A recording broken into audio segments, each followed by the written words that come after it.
Animoca, c'est quoi? Un poisson très dangereux. C'est un bonbon de Guyane. Animoca, c'est une planète. Une nouvelle machine de l'île de Nantes. Un plat marocain, croate ou brésilien. Une plante cannibale. C'est un chocolat. Animoca, c'est un Pokémon. Un lion féroce, une dent qui mange. Folklorique, des zèbres. Une fête de pain. C'est un fruit orange. Une fraise tagada avec des taches noires. C'est un voyage avec un prénom de chien. C'est un miroir magique. Quand tu te regardes dedans, tu disparais. Il est habité par une sorcière. Une sorte de trompette. Restaurant. Un dessin animé. Un type d'avion. Un animal. Ou un tableau avec une banane. English or Spanish. Mais non, c'est le bateau d'Armel. Épisode numéro 5. Les Samplegades.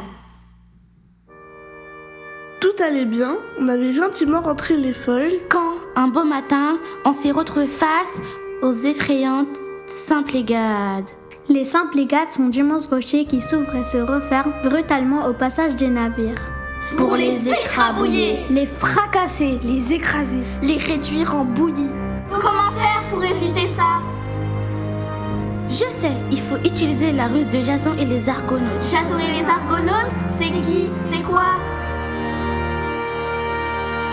Jason et ses compagnons sont partis à la recherche de la toison d'or. Waouh, la toison d'or! Leur bateau s'appelle l'Argo.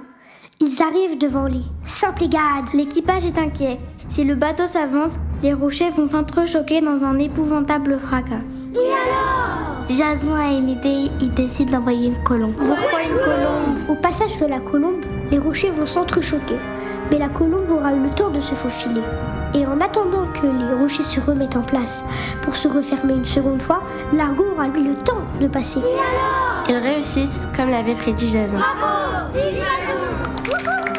Il nous reste à faire pareil. Et on a fait pareil. Et on est passé. Et on a réussi. Vive-nous! On est les meilleurs!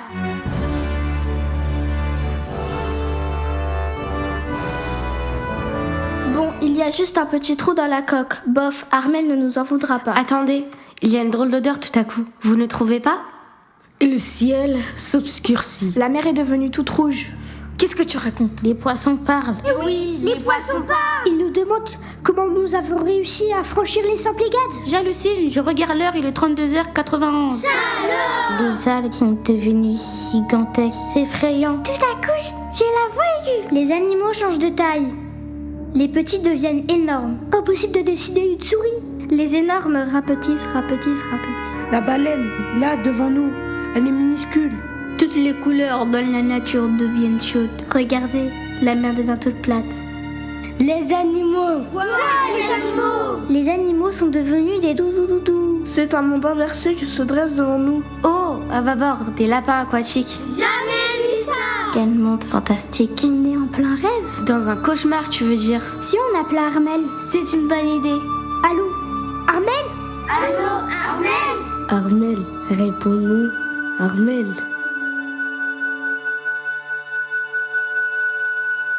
Impossible de le joindre. Les communications ne passent pas. Mais alors, on est coupé du monde. Pas de panique. On a réussi à passer tout seul les Samplegades, je suis sûre qu'on va s'en sortir. D'après vous, qu'est-ce qu'il nous conseillerait de faire, Armel? Demi-tour. Non, nous sommes condamnés à avancer. Il dirait, ce sont des hallucinations pour nous tromper. Restons calmes et ça va passer. J'ai toujours la voix aiguë. La mer change de couleur. Elle est rose, elle est verte. Silence. Plus un bruit. Vous ne trouvez pas que c'est inquiétant? Très inquiétant. Y aura-t-il un prochain épisode? Ce n'est pas sûr. Du tout.